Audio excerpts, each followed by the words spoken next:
வெளிப்படுத்தல் 11ஆம் அதிகாரம். பின்பு கைக்கோலுக்கு ஒப்பான ஒரு அளவுகோல் என்னிடத்தில் கொடுக்கப்பட்டது.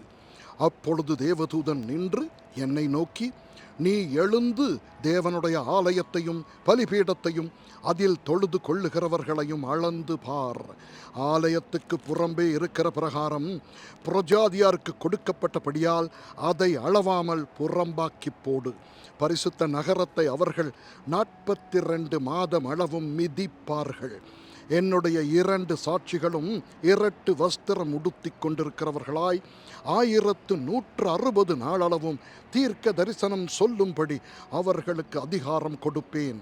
பூலோகத்தின் ஆண்டவருக்கு முன்பாக நிற்கிற 2 ஒலிவ மரங்களும் 2 விளக்கு தண்டுகளும் இவர்களே. ஒருவன் அவர்களை சேதப்படுத்த மனதாயிருந்தால் அவர்களுடைய வாயிலிருந்து அக்கினி புறப்பட்டு அவர்களுடைய சத்துருக்களை பட்சிக்கும். அவர்களை சேதப்படுத்த மனதாயிருக்கிறவன் எவனோ அவன் அப்படியே கொல்லப்பட வேண்டும். அவர்கள் தீர்க்க தரிசனம் சொல்லி வருகிற நாட்களிலே மழை பெய்யாத படிக்கு வானத்தை அடைக்க அவர்களுக்கு அதிகாரம் உண்டு. அவர்கள் தண்ணீர்களை இரத்தமாக மாற்றவும் தங்களுக்கு வேண்டும் போதெல்லாம் பூமியை சகல வித வாதைகளாலும் வாதிக்கவும் அவர்களுக்கு அதிகாரம் உண்டு. அவர்கள் தங்கள் சாட்சியை சொல்லி முடித்திருக்கும் போது பாதாளத்திலிருந்தேறுகிற மிருகம் அவர்களோட யுத்தம் பண்ணி அவர்களை ஜெயித்து அவர்களை கொன்று போடும். அவர்களுடைய உடல்கள் மகா நகரத்தின் விசாலமான வீதியிலே கிடக்கும். அந்த நகரம் சோதோம் என்றும் எகிப்து என்றும் ஞானார்த்தமாய் சொல்லப்படும். அதிலே நம்முடைய கர்த்தரும் சிலுவையிலே அறையப்பட்டார். ஜனங்களிலும் கோத்திரங்களிலும் பாஷைக்காரரிலும் ஜாதிகளிலும் உள்ளவர்கள் அவர்களுடைய உடல்களை 3½ நாள் வரைக்கும் பார்ப்பார்கள். அவர்களுடைய உடல்களை கல்லறைகளில் வைக்க விட்டார்கள். அவ்விரண்டு தீர்க்கதரிசிகளும் பூமியின் குடிகளை வேதனைப்படுத்தினபடியால் அவர்கள் நிமித்தம் பூமியில் குடியிருக்கிறவர்கள் சந்தோஷப்பட்டு களி கூர்ந்து ஒருவருக்கொருவர் வெகுமதிகளை அனுப்புவார்கள். 3½ நாளைக்கு பின்பு தேவனிடத்திலிருந்து ஜீவ ஆவி அவர்களுக்குள் பிரவேசித்தது. அப்பொழுது அவர்கள் காலூன்றி நின்றார்கள். அவர்களை பார்த்தவர்களுக்கு மிகுந்த பயம் உண்டாயிற்று. இங்கே ஏறி வாருங்கள் என்று வானத்தில் இருந்து தங்களுக்கு உண்டான பெரிய சத்தத்தை அவர்கள் கேட்டு மேகத்தில் ஏறி வானத்துக்கு போனார்கள். அவர்களுடைய சத்துருக்கள் அவர்களை பார்த்தார்கள். அந்நேரத்திலே பூமி மிகவும் அதிர்ந்தது. உடனே அந்த நகரத்தில் 1/10 பங்கு இடிந்து விழுந்தது. மனுஷரில் 7000 பேர் பூமி அதிர்ச்சியினால் அழிந்தார்கள்.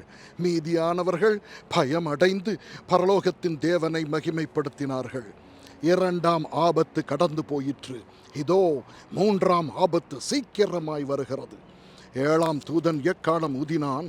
அப்பொழுது உலகத்தின் ராஜ்யங்கள் நம்முடைய கர்த்தருக்கும் அவருடைய கிறிஸ்துவுக்கும் உரிய ராஜ்யங்களாயின. அவர் சதா காலங்களிலும் ராஜ்யபாரம் பண்ணுவார் என்னும் கம்பீர சத்தங்கள் வானத்தில் உண்டாயின. அப்பொழுது தேவனுக்கு முன்பாக தங்கள் சிங்காசனங்கள் மேல் உட்கார்ந்திருந்த 24 மூப்பர்களும் முகங்குப்புற விழுந்து, இருக்கிறவரும் இருந்தவரும் வருகிறவரும் ஆகிய சர்வ வல்லமையுள்ள கர்த்தராகிய தேவனே, உம்மை ஸ்தோத்தரிக்கிறோம். தேவரீர் உமது மகா வல்லமையை கொண்டு ராஜ்யபாரம் பண்ணுகிறீர். ஜாதிகள் கோபித்தார்கள், அப்பொழுது உம்முடைய கோபம் மூண்டது. மரித்தோர் நியாய தீர்ப்படைகிறதற்கும் தீர்க்க தரிசிகளாகிய உம்முடைய ஊழியக்காரருக்கும் பரிசுத்தவான்களுக்கும் உமது நாமத்தின் மேல் பயபக்தியாயிருந்த சிறியோர் பெரியோருக்கும் பலனளிக்கிறதற்கும் பூமியை கெடுத்தவர்களை கெடுக்கிறதற்கும் காலம் வந்தது என்று சொல்லி தேவனை தொழுது கொண்டார்கள். அப்பொழுது பரலோகத்தில் தேவனுடைய ஆலயம் திறக்கப்பட்டது. அவருடைய ஆலயத்திலே அவருடைய உடன்படிக்கையின் பெட்டி காணப்பட்டது. அப்பொழுது மின்னல்களும் சத்தங்களும் இடிமுழக்கங்களும் பூமி அதிர்ச்சியும் பெருங்கல் மழையும் உண்டாயின. ஆமென்.